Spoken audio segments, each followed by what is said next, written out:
But of the tree of the knowledge of good and evil, thou shalt not eat of it. For in the day that thou eatest thereof, thou shalt surely die. Genesis 2:17.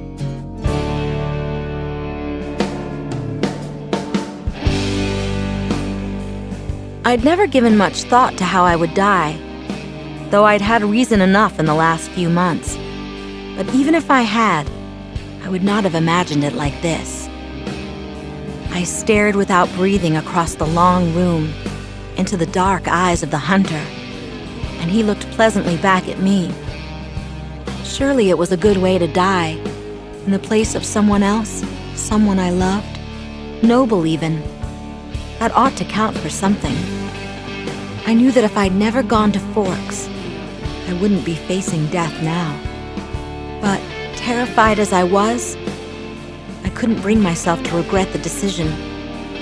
When life offers you a dream so far beyond any of your expectations, it's not reasonable to grieve when it comes to end. The hunter smiled in a friendly way as he sauntered forward to kill me.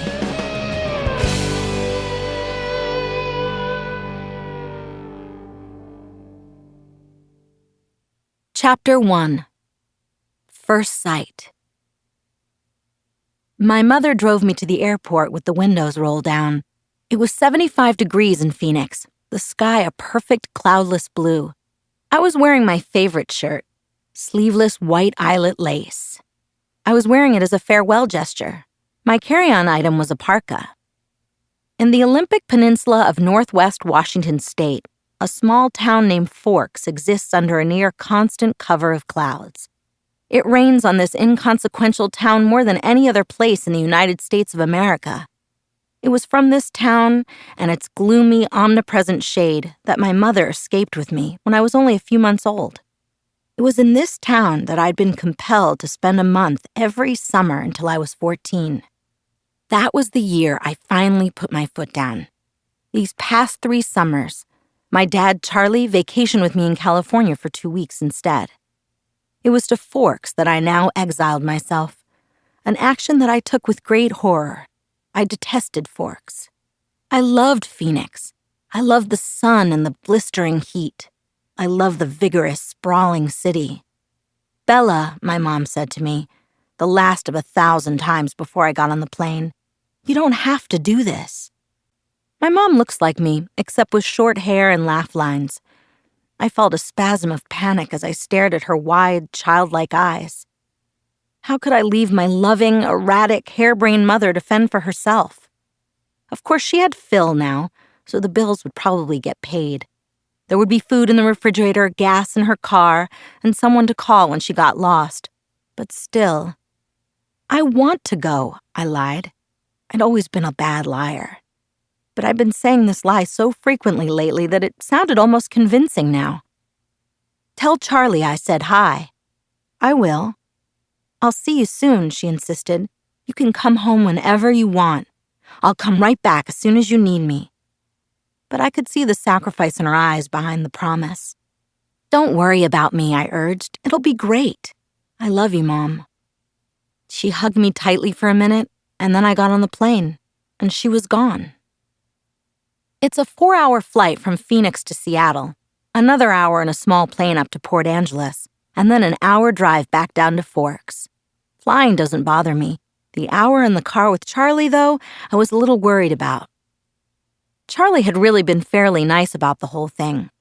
He seemed genuinely pleased that I was coming to live with him for the first time with any degree of permanence.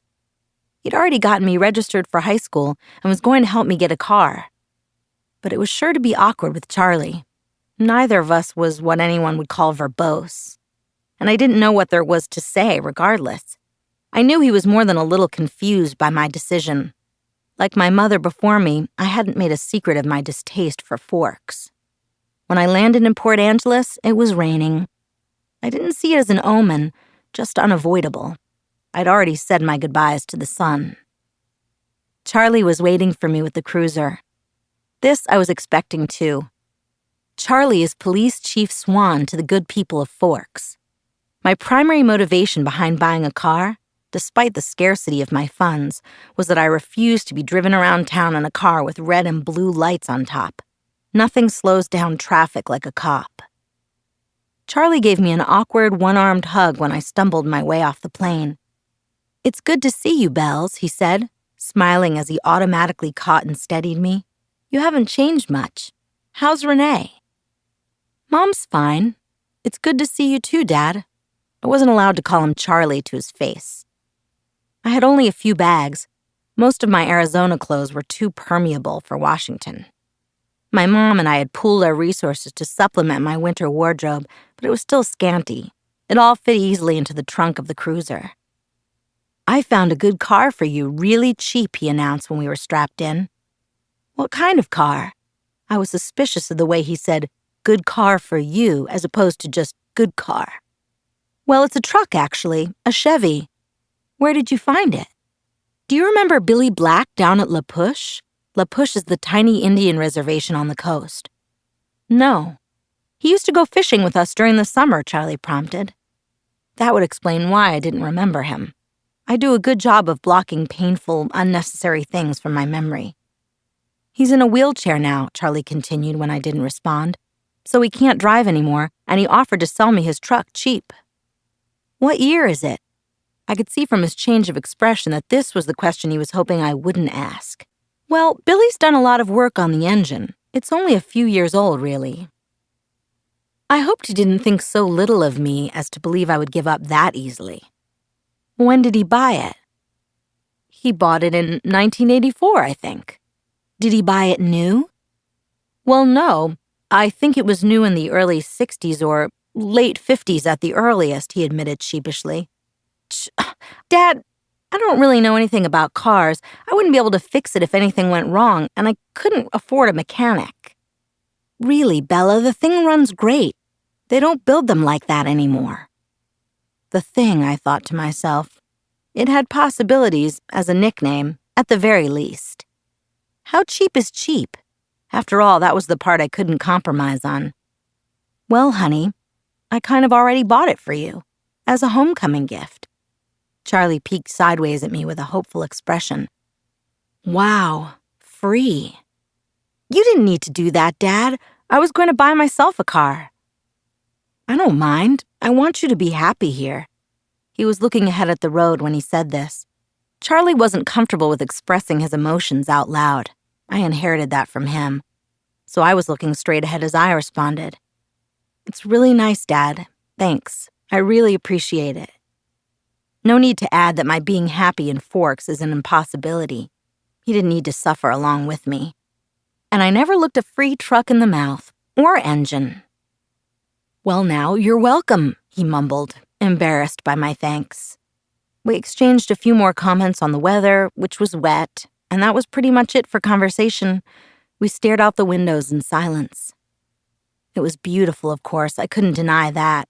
Everything was green, the trees, their trunks covered with moss, their branches hanging with a canopy of it, the ground covered with ferns. Even the air filtered down greenly through the leaves. It was too green, an alien planet. Eventually, we made it to Charlie's. He still lived in the small, two-bedroom house that he bought with my mother in the early days of their marriage. Those were the only kind of days their marriage had, the early ones. There, parked on the street in front of the house that never changed, was my new to me, truck. It was a faded red color with big, rounded fenders and a bulbous cab. To my intense surprise, I loved it. I didn't know if it would run, but I could see myself in it. Plus, it was one of those solid iron affairs that never gets damaged. The kind you see at the scene of an accident, paint unscratched, surrounded by the pieces of the foreign car it had destroyed. "Wow, Dad, I love it. Thanks." Now, my horrific day tomorrow would be just that much less dreadful. I wouldn't be faced with the choice of either walking 2 miles in the rain to school or accepting a ride in the Chief's cruiser. "I'm glad you like it," Charlie said gruffly, embarrassed again. It took only one trip to get all my stuff upstairs. I got the west bedroom that faced out over the front yard. The room was familiar. It had belonged to me since I was born. The wooden floor, the light blue walls, the peaked ceiling, the yellowed lace curtains around the window. These were all part of my childhood. The only changes Charlie had ever made were switching the crib for a bed and adding a desk as I grew. The desk now held a secondhand computer, with the phone line for the modem stapled along the floor to the nearest phone jack. This was a stipulation from my mother, so that we could stay in touch easily. The rocking chair from my baby days was still in the corner. There was only one small bathroom at the top of the stairs, which I would have to share with Charlie. I was trying not to dwell too much on that fact. One of the best things about Charlie is he doesn't hover.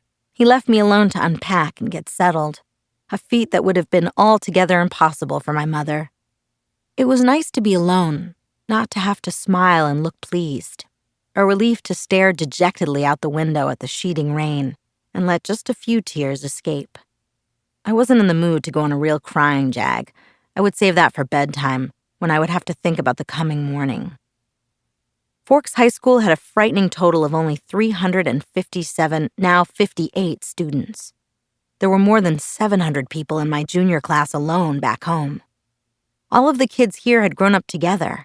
Their grandparents had been toddlers together. I would be the new girl from the big city, a curiosity, a freak. Maybe if I looked like a girl from Phoenix should, I could work this to my advantage. But physically, I'd never fit in anywhere. I should be tan, sporty, blonde, a volleyball player, or a cheerleader perhaps, all the things that go with living in the Valley of the Sun. Instead, I was ivory-skinned, without even the excuse of blue eyes or red hair, despite the constant sunshine. I had always been slender, but soft somehow, obviously not an athlete. I didn't have the necessary hand-eye coordination to play sports without humiliating myself and harming both myself and anyone else who stood too close. When I finished putting my clothes in the old pine dresser, I took my bag of bathroom necessities and went to the communal bathroom to clean myself up after the day of travel. I looked at my face in the mirror as I brushed through my tangled, damp hair. Maybe it was the light, but already I looked sallower, unhealthy. My skin could be pretty. It was very clear, almost translucent looking, but it all depended on color. I had no color here.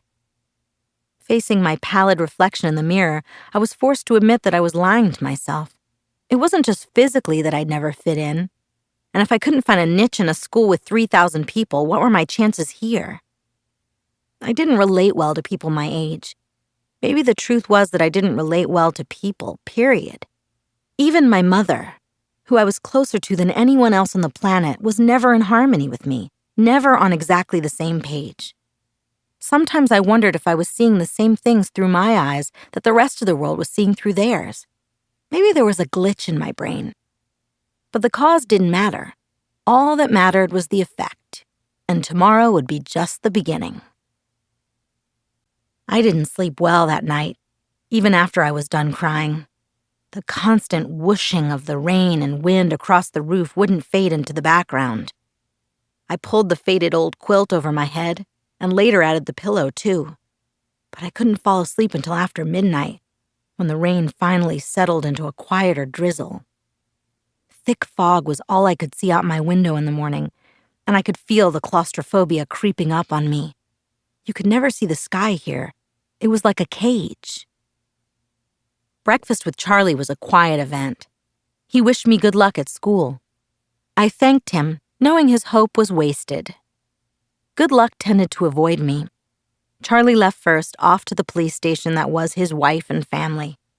After he left, I sat at the old square oak table in one of the 3 unmatching chairs and examined his small kitchen, with its dark paneled walls, bright yellow cabinets, and white linoleum floor. Nothing was changed. My mother had painted the cabinets 18 years ago in an attempt to bring some sunshine into the house. Over the small fireplace in the adjoining handkerchief-sized family room was a row of pictures. First, a wedding picture of Charlie and my mom in Las Vegas. Then one of the 3 of us in the hospital after I was born, taken by a helpful nurse. Followed by the procession of my school pictures up to last year's. Those were embarrassing to look at. I would have to see what I could do to get Charlie to put them somewhere else, at least while I was living here. It was impossible, being in this house, not to realize that Charlie had never gotten over my mom. It made me uncomfortable. I didn't want to be too early to school, but I couldn't stay in the house anymore. I donned my jacket, which had the feel of a biohazard suit, and headed out into the rain. It was just drizzling still, not enough to soak me through immediately as I reached for the house key that was always hidden under the eaves by the door and locked up. The sloshing of my new waterproof boots was unnerving. I missed the normal crunch of gravel as I walked. I couldn't pause and admire my truck again as I wanted. I was in a hurry to get out of the misty wet that swirled around my head and clung to my hair under my hood. Inside the truck, it was nice and dry. Either Billy or Charlie had obviously cleaned it up. But the tan upholstered seats still smelled faintly of tobacco, gasoline, and peppermint. The engine started quickly, to my relief, but loudly, roaring to life and then idling at top volume. Well, a truck this old was bound to have a flaw. The antique radio worked, a plus that I hadn't expected. Finding the school wasn't difficult, though I'd never been there before. The school was, like most other things, just off the highway. It was not obvious that it was a school. Only the sign, which declared it to be the Forks High School, made me stop. It looked like a collection of matching houses, built with maroon-colored bricks. There were so many trees and shrubs I couldn't see its size at first. Where was the feel of the institution? I wondered nostalgically. Where were the chain-link fences, the metal detectors? I parked in front of the first building, which had a small sign over the door reading, Front Office. No one else was parked there, so I was sure it was off limits, but I decided I would get directions inside instead of circling around in the rain like an idiot. I stepped unwillingly out of the toasty truck cab and walked down a little stone path lined with dark hedges. I took a deep breath before opening the door. Inside, it was brightly lit and warmer than I'd hoped. The office was small, a little waiting area with padded folding chairs, orange-flecked commercial carpet, notices and awards cluttering the walls, a big clock ticking loudly. Plants grew everywhere in large plastic pots, as if there wasn't enough greenery outside. The room was cut in half by a long counter, cluttered with wire baskets full of papers and brightly colored flyers taped to its front. There were 3 desks behind the counter, one of which was manned by a large red-haired woman wearing glasses. She was wearing a purple t-shirt, which immediately made me feel overdressed. The red-haired woman looked up. "Can I help you?" "I'm Isabella Swan," I informed her, and saw the immediate awareness light her eyes. I was expected, a topic of gossip, no doubt. Daughter of the chief's flighty ex-wife come home at last. "Of course," she said. She dug through a precariously stacked pile of documents on her desk till she found the ones she was looking for. "I have your schedule right here and a map of the school."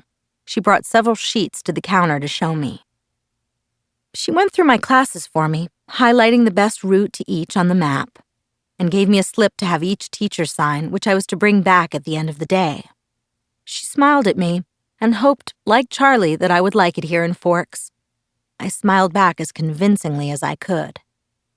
When I went back out to my truck, other students were starting to arrive. I drove around the school following the line of traffic. I was glad to see that most of the cars were older like mine, nothing flashy. At home, I'd lived in one of the few lower-income neighborhoods that were included in the Paradise Valley district. It was a common thing to see a new Mercedes or Porsche in the student lot. The nicest car here was a shiny Volvo, and it stood out.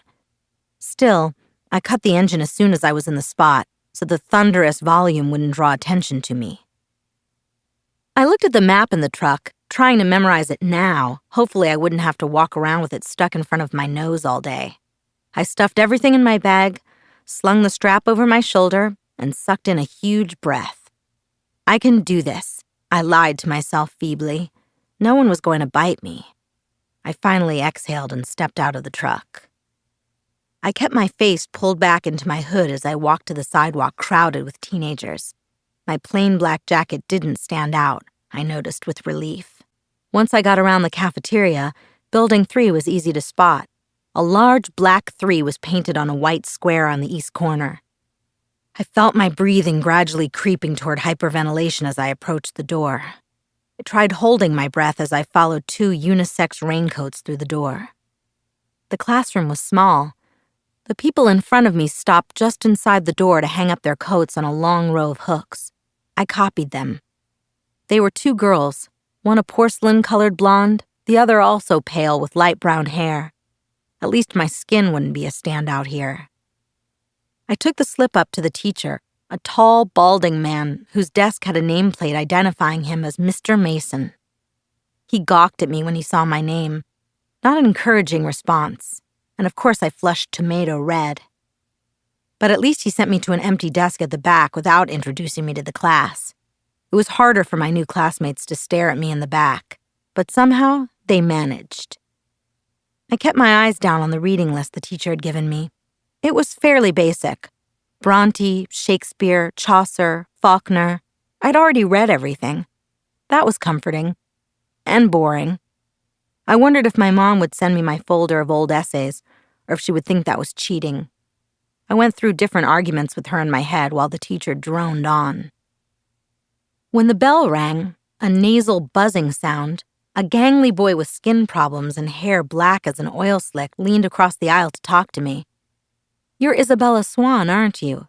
He looked like the overly helpful chess club type. "Bella," I corrected. Everyone within a 3-seat radius turned to look at me. "Where's your next class?" he asked. I had to check in my bag. Government with Jefferson in Building 6. There was nowhere to look without meeting curious eyes. "I'm headed toward Building 4. I could show you the way." Definitely over-helpful. "I'm Eric," he added. I smiled tentatively. "Thanks." We got our jackets and headed out into the rain, which had picked up. I could have sworn several people behind us were walking close enough to eavesdrop. I hoped I wasn't getting paranoid. "So this is a lot different than Phoenix, huh?" he asked. "Very. It doesn't rain much there, does it?" 3 or 4 times a year." "Wow. What must that be like?" he wondered. "Sunny," I told him. "You don't look very tan." "My mother is part albino." He studied my face apprehensively, and I sighed. It looked like clouds and a sense of humor didn't mix. A few months of this, and I'd forget how to use sarcasm. We walked back around the cafeteria to the south buildings by the gym. Eric walked me right to the door, though it was clearly marked. "Well, good luck," he said as I touched the handle. "Maybe we'll have some other classes together." He sounded hopeful. I smiled at him vaguely and went inside. The rest of the morning passed in about the same fashion. My trigonometry teacher, Mr. Varner, who I would have hated anyway just because of the subject he taught, was the only one who made me stand in front of the class and introduce myself. I stammered, blushed, and tripped over my own boots on the way to my seat. After 2 classes, I started to recognize several of the faces in each class. There was always someone braver than the others who would introduce themselves and ask me questions about how I was liking forks. I tried to be diplomatic, but mostly I just lied a lot. At least I never needed the map. One girl sat next to me in both Trig and Spanish, and she walked with me to the cafeteria for lunch. She was tiny, several inches shorter than my 5 feet 4 inches, but her wildly curly dark hair made up a lot of the difference between our heights. I couldn't remember her name, so I smiled and nodded as she prattled about teachers and classes. I didn't try to keep up. We sat at the end of a full table with several of her friends, who she introduced to me. I forgot all their names as soon as she spoke them. They seemed impressed by her bravery in speaking to me. The boy from English, Eric, waved at me from across the room.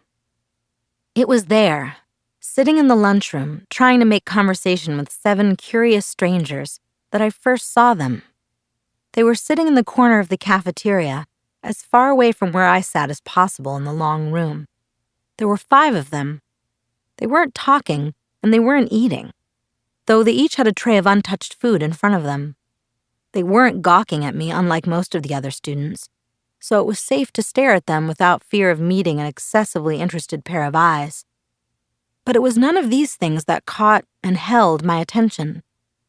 They didn't look anything alike. Of the 3 boys, one was big, muscled like a serious weightlifter, with dark curly hair. Another was taller, leaner, but still muscular, and honey blonde. The last was lanky, less bulky, with untidy bronze-colored hair. He was more boyish than the others, who looked like they could be in college or even teachers here rather than students. The girls were opposites. The tall one was statuesque.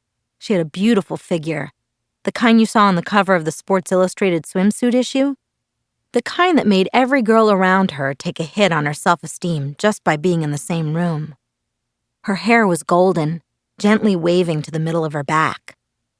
The short girl was pixie-like, thin in the extreme with small features. Her hair was a deep black, cropped short and pointing in every direction. And yet, they were all exactly alike. Every one of them was chalky pale, the palest of all the students living in this sunless town. Paler than me, the albino. They all had very dark eyes, despite the range in hair tones. They also had dark shadows under those eyes, purplish, bruise-like shadows, as if they were all suffering from a sleepless night or almost done recovering from a broken nose. Though their noses, all their features were straight, perfect, angular. But all this is not why I couldn't look away. I stared because their faces, so different, so similar, were all devastatingly, inhumanly beautiful. They were faces you never expected to see except perhaps on the airbrushed pages of a fashion magazine, or painted by an old master as the face of an angel. It was hard to decide who was the most beautiful. Maybe the perfect blonde girl, or the bronze-haired boy. They were all looking away from each other, away from the other students, away from anything in particular as far as I could tell. As I watched, the small girl rose with her tray, unopened soda, unbitten apple, and walked away with a quick, graceful lope that belonged on a runway. I watched, amazed at her lithe dancer's step, till she dumped her tray and glided through the back door, faster than I would have thought possible. My eyes darted back to the others who sat unchanging. "Who are they?" I asked the girl from my Spanish class, whose name I'd forgotten.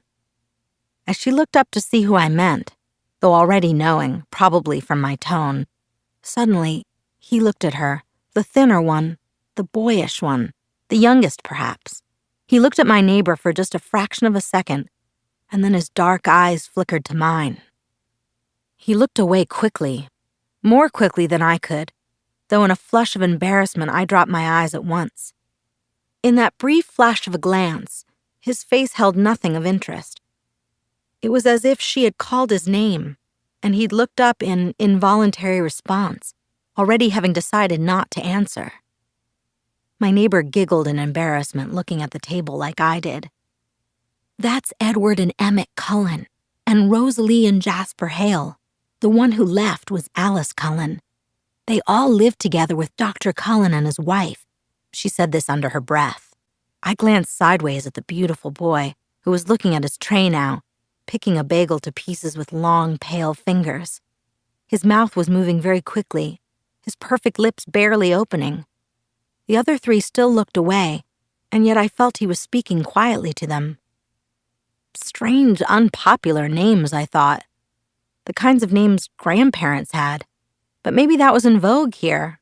Small-town names? I finally remembered that my neighbor was called Jessica, a perfectly common name. There were 2 girls named Jessica in my history class back home. "They are very nice-looking," I struggled with the conspicuous understatement. "Yes," Jessica agreed with another giggle. "They're all together, though. Emmett and Rosalie, and Jasper and Alice, and they live together." Her voice held all the shock and condemnation of the small town, I thought critically. But if I was being honest, I had to admit that even in Phoenix it would cause gossip. "Which ones are the Cullens?" I asked. "They don't look related." "Oh, they're not.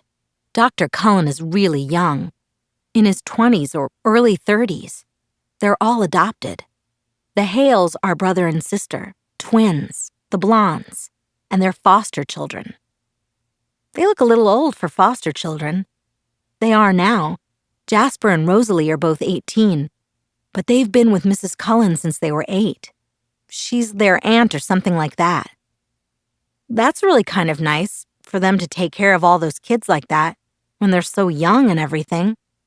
"I guess so," Jessica admitted reluctantly. and I got the impression that she didn't like the doctor and his wife for some reason. With the glances she was throwing at their adopted children, I would presume the reason was jealousy. "I think that Mrs. Cullen can't have any kids, though," she added, as if that lessened their kindness.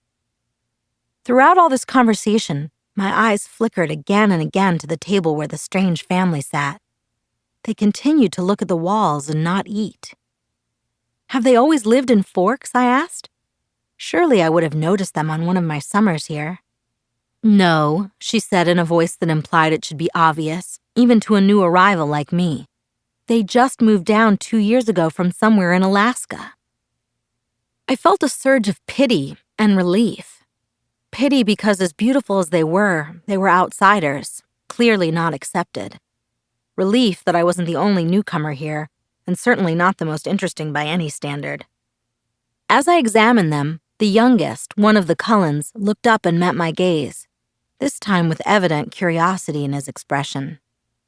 As I looked swiftly away, it seemed to me that his glance held some kind of unmet expectation.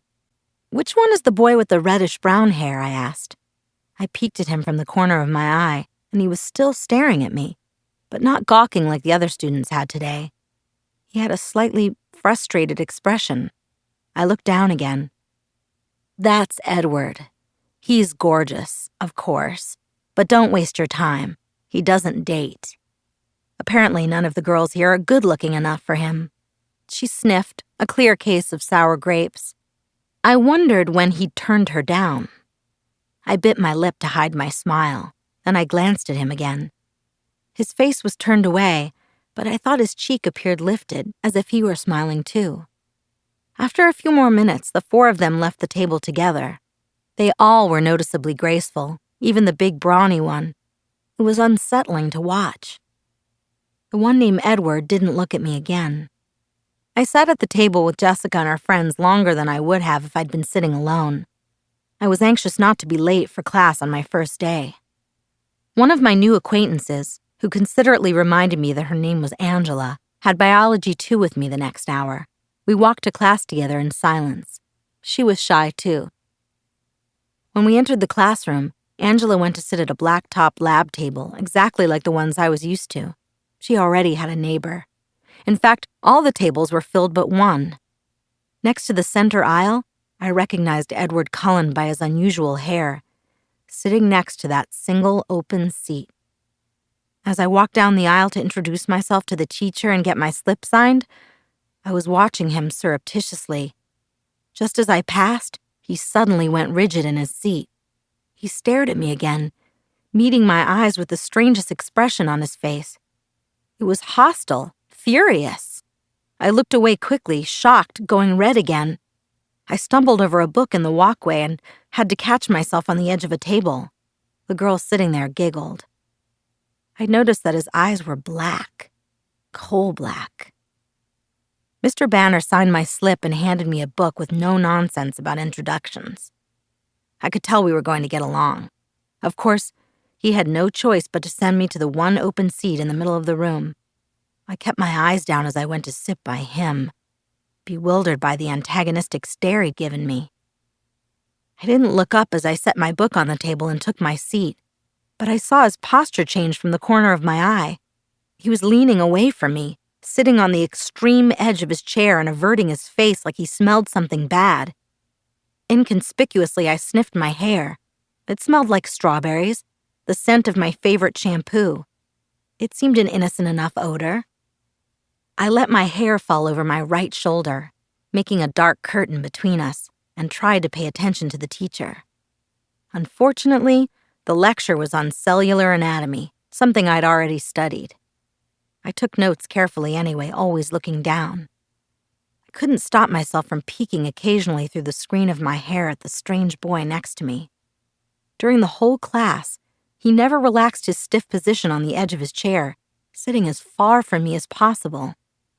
I could see his hand on his left leg was clenched into a fist, tendons standing out under his pale skin. This, too, he never relaxed. He had the long sleeves of his white shirt pushed up to his elbows, and his forearm was surprisingly hard and muscular beneath his light skin. He wasn't nearly as slight as he looked next to his burly brother. The class seemed to drag on longer than the others. Was it because the day was finally coming to a close, or because I was waiting for his tight fist to loosen? It never did. He continued to sit so still it looked like he wasn't breathing.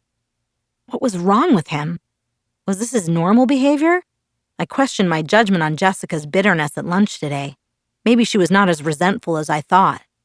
It couldn't have anything to do with me. He didn't know me from Eve. I peeked up at him one more time and regretted it. He was glaring down at me again, his black eyes full of revulsion. As I flinched away from him, shrinking against my chair, the phrase, "if looks could kill," suddenly ran through my mind. At that moment, the bell rang loudly, making me jump, and Edward Cullen was out of his seat. Fluidly, he rose. He was much taller than I'd thought, his back to me, and he was out the door before anyone else was out of their seat. I sat frozen in my seat, staring blankly after him. He was so mean. It wasn't fair. I began gathering up my things slowly, trying to block the anger that filled me, for fear my eyes would tear up. For some reason, my temper was hardwired to my tear ducts. I usually cried when I was angry, a humiliating tendency. "Aren't you Isabella Swan?" a male voice asked. I looked up to see a cute, baby-faced boy, his pale blonde hair carefully gelled into orderly spikes, smiling at me in a friendly way. He obviously didn't think I smelled bad. "Bella," I corrected him with a smile. "I'm Mike." "Hi, Mike. Do you need any help finding your next class?" "I'm headed to the gym, actually. I think I can find it." "That's my next class, too." He seemed thrilled, though it wasn't that big of a coincidence in a school this small. We walked to class together. He was a chatterer. He supplied most of the conversation, which made it easy for me. He lived in California till he was 10, so he knew how I felt about the sun. It turned out he was in my English class also. He was the nicest person I'd met today. But as we were entering the gym, he asked, "So did you stab Edward Cullen with a pencil or what? I've never seen him act like that." I cringed. So I wasn't the only one who had noticed, and apparently that wasn't Edward Cullen's usual behavior. I decided to play dumb. "Was that the boy I sat next to in biology?" I asked artlessly. "Yes," he said. "He looked like he was in pain or something." "I don't know," I responded. "I never spoke to him." "He's a weird guy." Mike lingered by me instead of heading to the dressing room. "If I were lucky enough to sit by you, I would have talked to you." I smiled at him before walking through the girls' locker room door. He was friendly and clearly admiring, but it wasn't enough to ease my irritation. The gym teacher, Coach Clapp, found me a uniform, but didn't make me dress down for today's class. At home, only 2 years of PE were required. Here, PE was mandatory all 4 years. Forks was literally my personal hell on earth. I watched 4 volleyball games running simultaneously. Remembering how many injuries I had sustained and inflicted playing volleyball, I felt faintly nauseated. The final bell rang at last. I walked slowly to the office to return my paperwork. The rain had drifted away, but the wind was strong and colder. I wrapped my arms around myself. When I walked into the warm office, I almost turned around and walked back out. Edward Cullen stood at the desk in front of me. I recognized again that tousled bronze hair. He didn't appear to notice the sound of my entrance. I stood pressed against the back wall waiting for the receptionist to be free. He was arguing with her in a low, attractive voice. I quickly picked up the gist of the argument. He was trying to trade from 6th-hour biology to another time. Any other time. I just couldn't believe that this was about me. It had to be something else. Something that happened before I entered the biology room. The look on his face must have been about another aggravation entirely. It was impossible that this stranger could take such a sudden, intense dislike to me. The door opened again, and the cold wind suddenly gusted through the room, rustling the papers on the desk, swirling my hair around my face. The girl who came in merely stepped to the desk, placed a note in the wire basket, and walked out again. But Edward Cullen's back stiffened, and he turned slowly to glare at me. His face was absurdly handsome, with piercing, hate-filled eyes. For an instant, I felt a thrill of genuine fear, raising the hair on my arms. The look only lasted a second, but it chilled me more than the freezing wind. He turned back to the receptionist. "Never mind then," he said hastily in a voice like velvet. "I can see that it's impossible. Thank you so much for your help." And he turned on his heel without another look at me and disappeared out the door. I went meekly to the desk, my face white for once instead of red, and handed her the signed slip. "How did your first day go, dear?" the receptionist asked maternally. "Fine," I lied, my voice weak. She didn't look convinced. When I got to the truck, it was almost the last car in the lot. It seemed like a haven, already the closest thing to home I had in this damp green hole. I sat inside for a while, just staring out the windshield blankly. But soon I was cold enough to need the heater, so I turned the key and the engine roared to life. I headed back to Charlie's house, fighting tears the whole way there.